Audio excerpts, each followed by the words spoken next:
Hello everyone, आज हम cover करने वाले हैं उज़ुमाकी मांगा के चैप्टर 4, 5 एंड 6 को। जैसा कि आप लोगों ने कमेंट किया था कि उज़ुमाकी के आगे के पार्ट को भी लाया जाए, तो इसीलिए उज़ुमाकी मांगा के फर्स्ट वॉल्यूम के आगे के बचे हुए चैप्टर्स को हम इसी में कवर करने वाले हैं। अगर आपको हमारी मांगा और एनिमे एक्सप्लेनेशन वीडियोस अच्छी लगती हैं तो प्लीज चैनल को सब्सक्राइब करना। और अगर आप मांगा पढ़ने के शौकीन हैं तो इन सभी के पीडीएफ्स मैं हमारे टेलीग्राम चैनल पे डाल देता हूँ। आप हमारे टेलीग्राम चैनल को ज्वाइन करके मांगा पढ़ सकते हैं। वीडियो स्टार्ट करने से पहले उज़ुमाकी मांगा के चैप्टर 1, 2 एंड 3 का थोड़ा सा रिकैप ले लेते हैं। उज़ुमाकी के पार्ट 1 में हमने देखा कि कैसे सुइची के डैड को स्पाइरल का शौक होता है और फिर ये शौक उनके जुनून में बदल जाता है। वो अपनी जॉब तक छोड़कर स्पाइरल के कलेक्शन में जुट जाते हैं। उनको स्पाइरल से इतना प्यार हो जाता है कि वो अपनी बॉडी को ही एक स्पाइरल में ट्रांसफॉर्म कर लेते हैं। उनकी वाइफ मिसिस साइटो और उनके बेटे को उनकी बॉडी कुछ इस तरह मिलती है और इससे मिसिस साइटो को काफी बड़ा सदमा लगता है और वो हर स्पाइरल चीज को अपने पति की डेड बॉडी से जोड़कर देखने लगती हैं। मरने के बाद उनका पति उन्हें अपने पास बुलाने लगता। मिसिस साइटो को स्पाइरल से फोबिया हो जाता है, मतलब उनके दिल में एक तरह का खौफ बैठ जाता है और वो अपनी बॉडी से सभी स्पाइरल्स हटा लेती हैं, जैसे कि अपने सर के बाल, अपने फिंगरप्रिंट्स वाली उंगलियां। और जब उन्हें पता चलता है कि हमारे कान के अंदर भी स्पाइरल होता है तो वो कैंची से अपने कानों पे भी कई बार घोंप घोंप के वार करती हैं और इस वजह से उनकी मौत हो जाती है। अब चैप्टर 3 में हम देखते हैं जब किरी स्कूल जाना शुरू करती है तो हाई स्कूल में उसकी दोस्ती अजामी कुरुटामी से हो जाती है, जो कि मिडोरियामासी से आई थी। और अजामी लुक्स में काफी ज्यादा ब्यूटीफुल होती है। जैसे जैसे समय बीतता है लोगों के बीच एक अफवाह फैलने लगती है। किरी अपनी सहेलियों के साथ बैठी होती है। एक लड़की कहती है कि क्या तुम अभी भी अजामी के साथ रहती हो? अगर हो तो तुमको उसके साथ नहीं रहना चाहिए।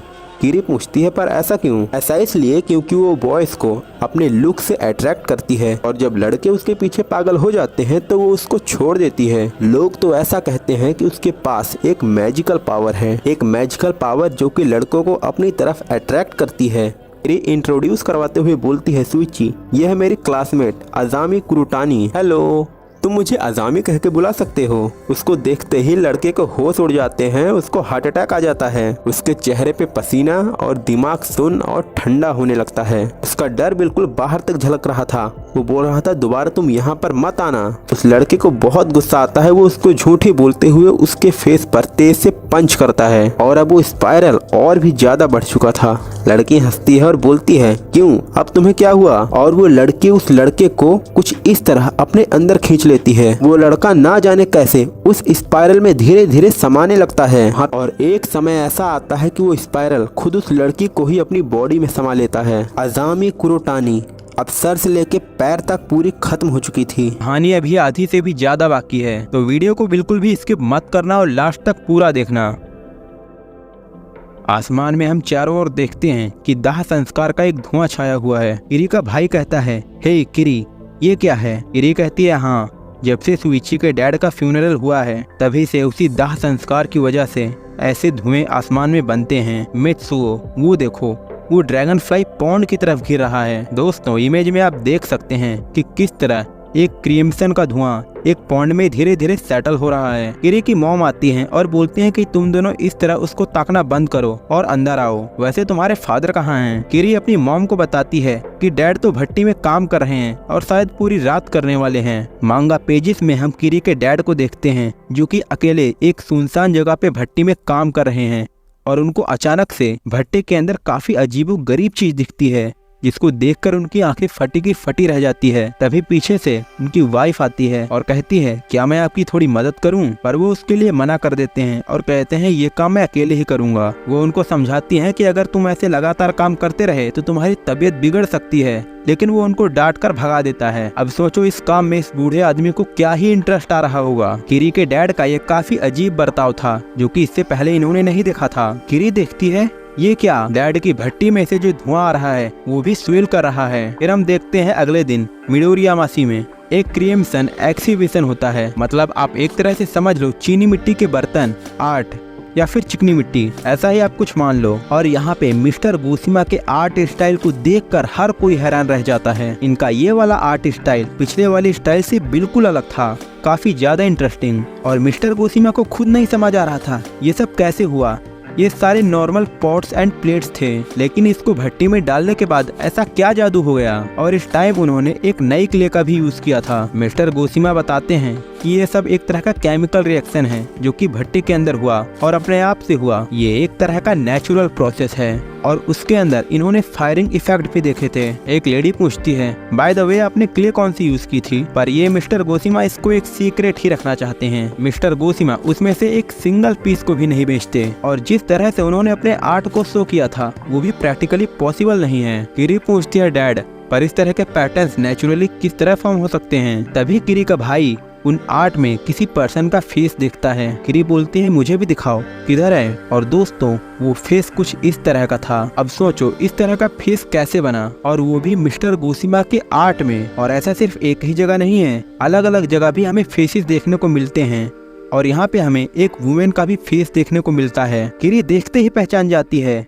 ये तो सुइची के मॉम एंड डैड हैं, इनकी मौत हो चुकी है। और इतना ही नहीं, यहाँ पे दो और फेसेस भी हैं उन सिटीजन्स के जिनकी मौत अभी फिलहाल में हुई है। किस तरह का कोइंसिडेंस है, मरे हुए लोगों का चेहरा एक आर्ट में दिख रहा है और जिसने उसको बनाया है उससे पूछा जाता है कि ऐसा कैसे हुआ, तो वो अपनी बेटी को जवाब देता है, इसके बारे में तो असल में मुझको भी नहीं पता। और वो कहता है क्रीमिक्स अर्थ और फायर से बनती है और साथ में कुछ लकड़ियाँ जो कि एक तरह से नेचर का काम है। अपनी तरफ से तो हम अपने हाथों से पूरा प्रयास करते हैं, लेकिन कभी कभार ये कुदरत अपना अलग करिश्मा दिखाती है जो खुद हमारी कल्पना से परे हो। लंच का टाइम होता है, किरी सुइची के लिए लंच बनाती है और किरी जो कि अभी भी स्कूल नहीं जा रहा था और ढंग से उसका कुछ खाना पीना भी नहीं चल रहा था, तो इसलिए वो खुद ही उसके लिए लंच बनाती है। उसकी मॉम कहती है कि अगर ऐसा है तो उसको पेट भर के खाना चाहिए, उसको डिनर पे तो बुलाओ। तो अब शाम को जबरदस्ती खींचते हुए किरी सुइची को अपने घर पे लाती है। रास्ते में लड़का ड्रैगन फ्लाई पॉन्ड के बारे में बात करता है।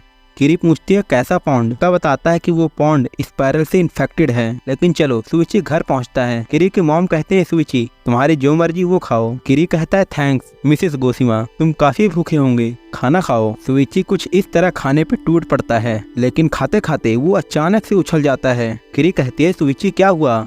वो बोलता है, ये प्लेट, आप जरा इस प्लेट का डिजाइन देखो, इस प्लेट के अंदर चक्कर ला देने वाली चीजें हैं। उसके डैड बताते हैं, ये तो मैंने स्पेशली सुइची के लिए बनाई है, पहले ये प्लेन थी, फिर मैंने इसको ऐसा डिजाइन दे दिया। सुइची कहती है, पर आप इसको ऐसी ट्विस्टेड थिंग्स वाले डिजाइन कैसे दे सकते हैं? उसके डैड बताते हैं, यही तो वर्क ऑफ आर्ट है, मुझे लगा सुइची को ये पसंद आएगा। सुनो, तुम्हारे डैड को आर्ट की असली समझ थी। मुझे आज तक वो बात याद है जब उन्होंने कहा था ceramics is the art of the spiral. Artist बनने के लिए उन्होंने ही मेरे को सबसे ज्यादा इन्फ्लुएंस किया है। सुइची कहता है, सर पर ये क्ले आप कहाँ से लाए? उसके डैड बताते हैं, ड्रैगन फ्लाई पॉन्ड से। क्या आपने ड्रैगन फ्लाई पॉन्ड से मड का यूज किया? ये सुनने के बाद सुइची का मन बिल्कुल खराब हो जाता है, वो उल्टियां करता उस घर से भाग जाता है। अब आप देखो आगे मांगा पेजेस पे हम क्या पढ़ते हैं। उसकी मॉम कह रही है कि वो इतना ज्यादा ओवर एक्टिंग क्यों कर रहा था। किरी कहती है कि उसको उस प्लेट में खाना नहीं खाना चाहिए था जो कि ड्रैगन फ्लाई पॉन्ड से बनी थी। ऐसा भी हो सकता है कि उस क्ले में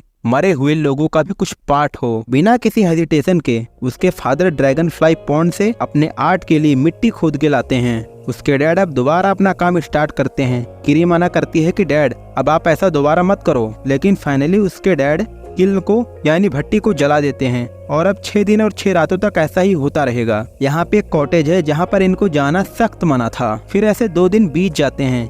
किरी सुबह उठती है और देखती है कि सच में उसके डैड पिछले 2 दिनों से सोए नहीं हैं। अगर उन्होंने झपकी ले ली तो फिर शायद हो सकता है कॉटेज में आग लगने का भी खतरा हो। किरी अंदर जाती है और देखती है कि उसके डैड तो सो रहे हैं, लेकिन वो देखती है भट्टी के अंदर ये सब क्या हो रहा है। भट्टी के अंदर वो कुछ ऐसा करिश्मा देखती है जिसको अब मैं आपको दिखाने वाला हूँ। देखो मरे हुए लोगों के ऐसे चेहरे,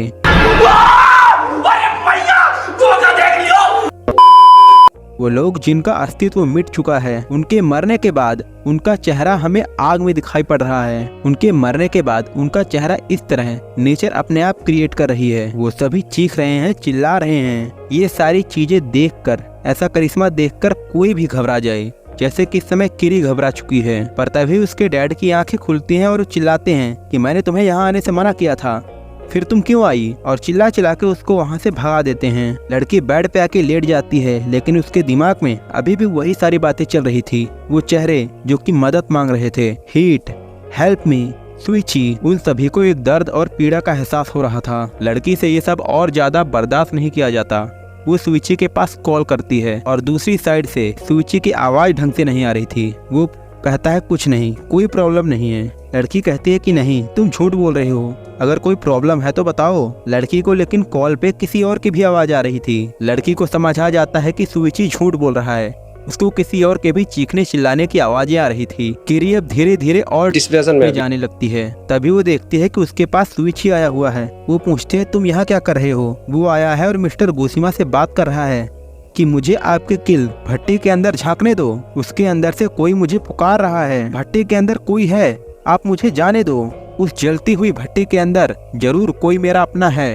उसकी आवाज बिल्कुल मेरी माँ जैसी है। पर मिस्टर गोशिमा कहते हैं कि ऐसा बिल्कुल भी नहीं है और वो उसको अंदर जाने से मना करते हैं। सुइची को फिर से आवाज आती है। वो कहता है उसके अंदर से तो मेरे डैड की भी आवाज आ रही है।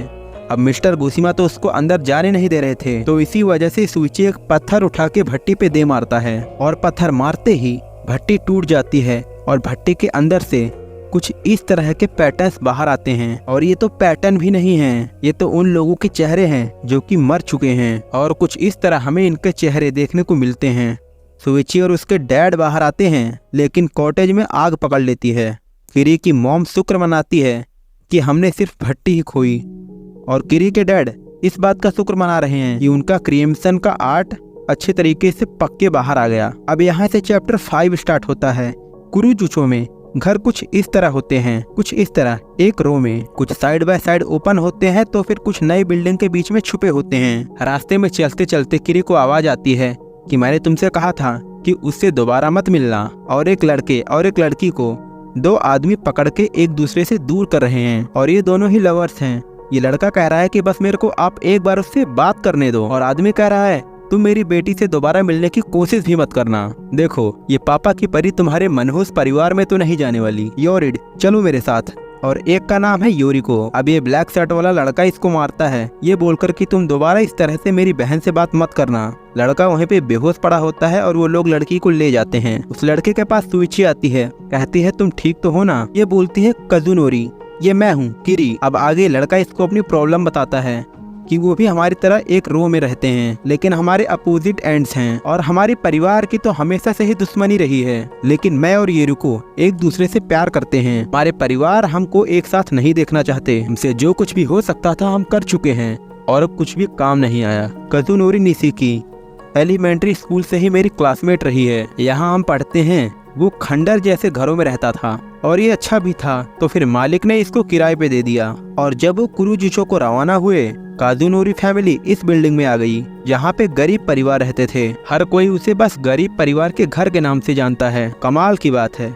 क्या कमाल की बात है? अरे यही हमारी लोक कथाएं। यहाँ पे इनके प्यार में शायद से गरीबी का झंझट है। अब दोनों ये बातें करके वहाँ से चले जाते हैं। अब हम आगे सीन देखते हैं लड़की के घर का, जहाँ से जोर जोर से आवाजें आ रही थी कि कजुनोरी मैंने तुमको उस लड़के से मिलने से मना किया था। और यहाँ उस लड़के के डैड भी उनको सबक सिखाने के बारे में प्लान बना रहे हैं। उन्होंने उसके बेटे को काफी बुरी तरीके से मारा है। उसकी माँ इलाज कर रही है। इसकी माँ चिल्लाती है कि मेरे बेटे की नौकरी लग जाए तो ये तुम जैसों के पीछे पड़ेगा ही नहीं। और बस एक दीवार का ही फासला था, गाली गलोच होना तुरंत शुरू हो जाती है। वो एक दूसरे के अपोजिट एंड पे थे, तभी ना जाने कैसे वो साफ साफ एक दूसरे की आवाज सुन सकते थे। अब ये दोनों परिवार वाले आपस में लड़ाई जारी रखते हैं। लड़का बोलता है कि चुप हो जाओ, अब मैं ये सब और बर्दाश्त नहीं कर सकता। I love Yoriko. लड़का अब घर से बाहर जाता है और लड़की भी घर से बाहर आती है। लड़की को उसके डैड पकड़ के घर के अंदर खींचने लगते हैं और लड़के को भी उसके घर का कोई सदस्य अंदर खींच रहा है। अब ये दिन तो गुजर जाता है। किरी ये बातें सुइची को बताती है, काश उनका कोई सॉल्यूशन निकल जाए। अब लड़का इसके पीछे रीजन बताता है कि उनके जो घर हैं वो स्पाइरल से श्रापित हैं और स्पाइरल ने उनकी सोल अंतरात्मा को ही ट्विस्ट कर दिया है। और अगर तुम्हें मेरी बात पे भरोसा है तो ये भी मान लो कि वो घर भी उसका एक हिस्सा है और उसके घर के अंदर रहने वाले सारे लोग बर्बाद हैं। तो किरी तुम्हें नहीं लगता कि तुम्हें और मुझे ये टाउन छोड़ देना चाहिए? हम आधी रात को ही भाग जाएंगे। लड़की को इस सारी बातों से काफी ज्यादा शौक लगता है। लड़की को कुजुनारी और योरिको की काफी ज्यादा चिंता थी। कुछ दिनों बाद वो वापस देखती है, घर के सामने दो परिवार फिर लड़ झगड़ रहे हैं। एक के डैड बोलते हैं कि मैंने तुमको कहा था कि अपनी बेटी को बांध के रखो। दूसरा कहता है तुम अपने बेटे पर ध्यान क्यों नहीं रखते? अब एक लेडी किरी को देखकर थोड़ा खुशी हो जाती है, लेकिन इनकी लड़ाइयाँ अभी भी जारी थी। इसमें से एक बोलता है कि कजुनोरी को उस लड़की ने अपने जाल में फंसा लिया है, तो दूसरा परिवार वाला बोलता है कि नहीं, फंसाया है तो उस लड़के ने, और वो दोनों गायब हो चुके हैं। अब ये सभी स्प्लिट हो जाते हैं। अब इनमें से किसी को अगर वो मिलते हैं तो इसी स्पॉट पे मिलके आके सबको बताएंगे। अब तक रात हो चुकी थी। हम देखते हैं कि एक जंगल सा घर है और वहाँ पे ये लड़का और लड़की एक साथ बैठे हैं। तभी लड़की को अचानक से एक आवाज आती है। वो देखकर हैरान हो जाते हैं, ये क्या? दो सांप आपस में कुछ इस तरह आपस में लिपटे हुए हैं, इंटरट्विन्ड हैं। ये देखने में काफी ज्यादा डरावना था। ये बिल्कुल ट्विस्टेड थे, बिल्कुल उनके पेरेंट्स की तरह। लड़की कहती है कि ये तो लड़ाई कर रहे हैं। लड़का कहता है कि नहीं, ये लड़ाई नहीं कर रहे, ये तो कुछ और कर रहे हैं। अब वो लकड़े के अंदर से कुछ इस तरह चले जाते हैं। अब हम देखते हैं कि उस घर को ढूंढते ढूंढते वहाँ पे किरी पहुँच जाती है। अब यहाँ पे ये दोनों प्यार की बातें कर रहे होते हैं। लड़का कहता है कि मैं बस तुम्हारे साथ रहना चाहता हूँ। लड़की कहती है कि मैं भी तुम्हें कभी छोड़कर नहीं जाऊंगी। लड़का कहता है तो क्या बस हमें भाग जाना चाहिए? कहाँ? एलोप? लड़का कहता है हाँ, वहीं पे। चलो फिर इसी वक्त कुरुजुचो को छोड़ देते हैं। लड़की कहते हैं कि मैं वहीं जाऊंगी जहाँ तुम मुझे ले जाओगे। लड़का कहता है ठीक है, तो हम अगली सुबह निकल जाएंगे। किरी ये सब देख रही होती है और सोचती है अब इनका क्या होगा। और तभी लड़के और लड़की के घर वाले भी उसको ढूंढते हुए वहाँ पहुँच जाते हैं। आते ही वो सबसे पहले लड़के को पंच करते हैं और अपनी बेटी को वहाँ से ले जाते हैं। वो उसको कुछ इस तरह पंच करते हैं कि उसका आधा शरीर मुड़ जाता है। वो कुछ इस तरह जमीन पे पड़ता है। किरी आती है और कहती है कि शायद से भाग जाना ही तुम्हारे लिए बेस्ट ऑप्शन होगा। क्या मैं तुम्हारी कुछ हेल्प कर सकती हूँ? लेकिन यहाँ पे जो हम सबसे हैरत अंगेज चीज देखते हैं वो है इस लड़के की ट्विस्टेड बॉडी। देखो एक मुक्के में ही सासी का कैसा हाल हो गया। उस टाइम पे उसने ध्यान नहीं दिया, लेकिन उसकी बॉडी ऐसी ही हो चुकी थी। अब अगले दिन सुइची और किरी एक जगह मिलते हैं। लड़का कहता है कि वो सच में आने वाले हैं। लड़की कहती है हाँ, उन्होंने मुझे प्रॉमिस किया था, हम उनको स्टेशन तक कंपनी देंगे। का कहता है ये अच्छा रहेगा। और अब दूर कहीं से वो दोनों भी भागते हुए आ रहे होते हैं। लड़की पूछती है क्या हुआ? लड़का बताता है कि हमको स्टेशन पे परिवार वालों ने देख लिया और हमारे पीछे वो पड़े हुए हैं। अब वहाँ पर उसके परिवार वाले पहुँचते हैं, उसको रोकते हैं। नॉनसेंस, रुक जा। अब भागते भागते ये लड़का और लड़की पैर टकराने की वजह से एक जगह गिर जाते हैं। अब यहाँ पे फिर ये लोग लड़के को मारने पीटने लगते हैं। एक आदमी कहता है मुझे तुम्हें एक बात समझाने के लिए कितना मारना पीटना पड़ेगा? लड़की कहती है कि कजुनोरी, हम इनकी वजह से दोबारा बिछड़ रहे हैं। लड़का कहता है इस बार नहीं योरिको, अब पहले की तरह ही करना होगा। अभी अचानक से लड़का अपनी बॉडी को कुछ इस तरह ट्विस्ट करता है। ये देखकर दोनों परिवार वालों की आंखें फटी की फटी रह जाती हैं और इनके सपोर्टर सुइची और किरी ये भी हैरान रह जाते हैं। और सिर्फ लड़के की नहीं, लड़की की बॉडी को भी आप देखो, कुछ इस तरह वहीं पे ट्विस्ट होने लग जाती है और धीरे धीरे इनकी बॉडी कुछ इस तरह ट्विस्ट होते होते इतनी लंबी हो जाती है। अब सोचो ऐसा रियल लाइफ में हो तो कैसा सीन होगा।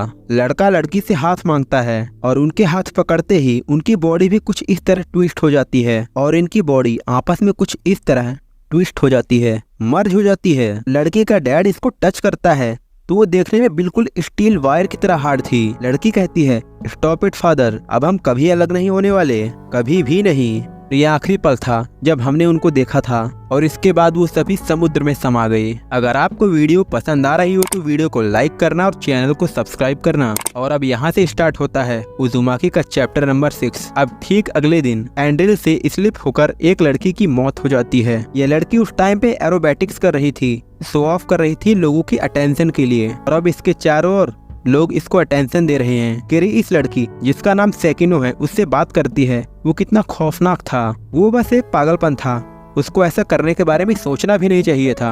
अब ये लड़की किरी से बताती है सोचो कैसा लगता होगा जब लोग आपको अटेंशन देते हैं। किरी कहती है नहीं। अब इस लड़की को थोड़ा जुनून सवार होता है। ये कहती है कि मुझे स्टैंड आउट करना है, मुझे अच्छा लगता है जब लोग मेरी ओर देखते हैं। किरी कहती है मुझे तो मालूम ही नहीं कैसे लोगों से अटेंशन छीने। और कुरुजू शहर में अब धीरे धीरे हर कोई स्ट्रेंज एक्ट करने लगा था। लड़का फिर छत से कूद के मरता है और फिर उसके अगले दिन एक और एक्सट्रीम केस आता है। सुइची कहता है ना जाने क्यों ये लोग अटेंशन के लिए इतना जोखिम लेते हैं। लड़की को समझाते हुए सुइची बताता है कि ये टाउन स्पाइरल से कंटेमिनेटेड है, शहर में स्पाइरल का श्राप है। किरी कहती है नहीं, दोबारा ऐसा मत बोलना, इस अटेंशन का स्पाइरल से क्या लेना देना है? क्या तुमने देखा नहीं ये सब मैस्मरिज्म के बारे में है। उन दोनों के पास लोगों को अट्रैक्ट करने की पावर है। स्पाइरल लोगों को मोहित कर देता है। लोगों की आंखें लगातार स्पाइरल के सेंटर तक गड़ी रहती हैं, एक टकटकी। और शायद यही वो कारण भी होगा कि जो लोग स्पाइरल से पोसेस होते हैं उनको लोगों के अटेंशन की जरूरत होती है। तो तुम्हारे कहने का क्या ये मतलब है कि वो स्पाइरल की वजह से मारे गए? हाँ बिल्कुल,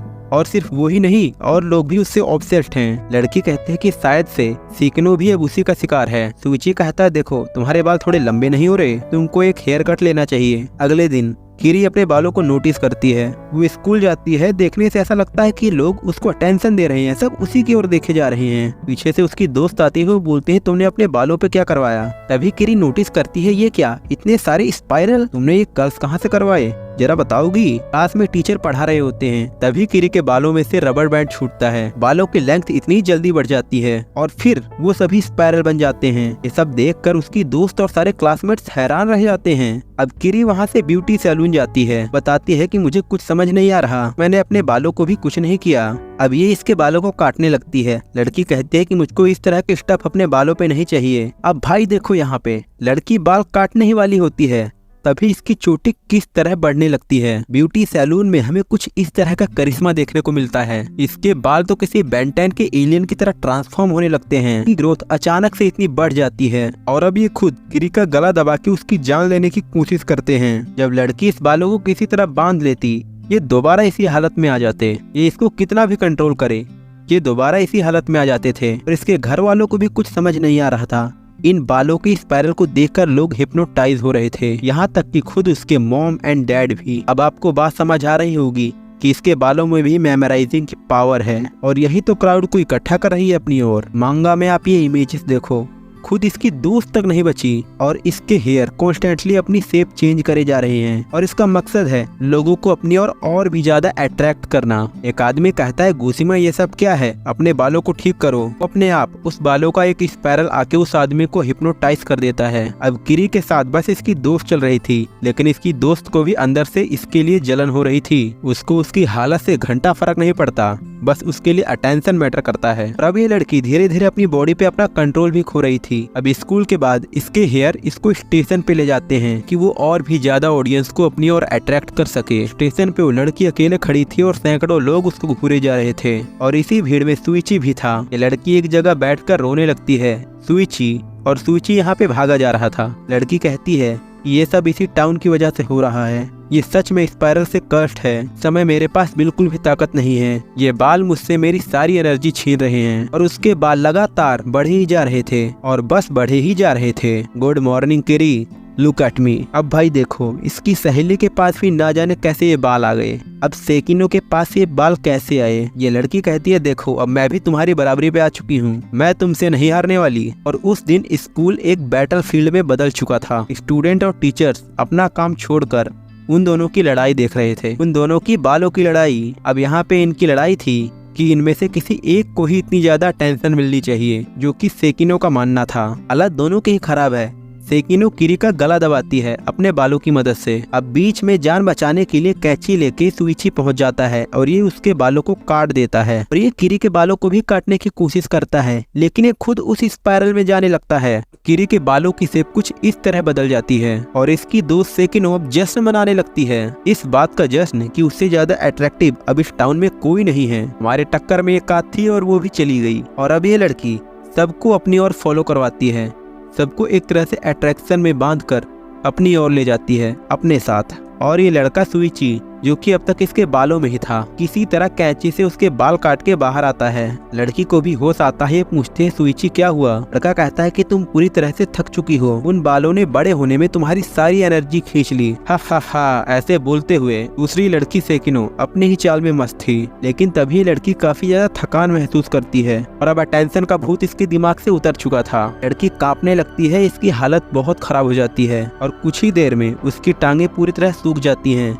चेहरा भी किसी मुर्दे की तरह। आप इसके बालों का साइज देखो। सुइची ने किरी को नहीं बचाया होता तो शायद उसका भी यही हाल होता। मांगा के लास्ट पेज में हमें देखने को मिलता है टू बी कंटिन्यू। आफ्टरवर्ड एक स्पाइरल काफी मिस्टीरियस पैटर्न होता है। उजुमाकी मांगा के थ्रू जुंजी ईतो ने इस इनाजेमेटिक शेप के सीक्रेट्स को फाइंड करने की कोशिश की है। एक स्पाइरल को समझने के लिए केयरफुली आप उसको ऑब्जर्व करो और स्टार्टिंग में जुंजी ईतो ने अपने घंटों इसको दिए और इसमें इनको चक्कर भी आते थे और फिर इन्होंने डिसाइड किया कि ये सारे रेफरेंसेस को पढ़ेंगे, सारे मटेरियल्स जो भी इनको मिले, और इनको लगा कि ऐसी कोई चीज ही नहीं है जो कि इनको खुद को स्पाइरल बना सके। अब यहाँ पे थोड़ा खाना भी खा रहे हैं रिसर्च के बाद। अब यहाँ पे उजुमाकी मांगा का वॉल्यूम 1 का एंड होता है। आगे आपको कौन सी मांगा चाहिए आप मुझे कमेंट करके जरूर बताना। और अभी हमारी लिस्ट में टॉमी भी तो है, उसके भी आगे के पार्ट्स लाने बाकी हैं, लेकिन आगे किस पे वीडियो लाई जाए कमेंट करके जरूर बताना। और ग्रुप चैट के लिए हमारे टेलीग्राम चैनल को जरूर ज्वाइन करना। मिलते हैं अगले वीडियो में, तब तक के लिए बाय बाय, सायोनारा।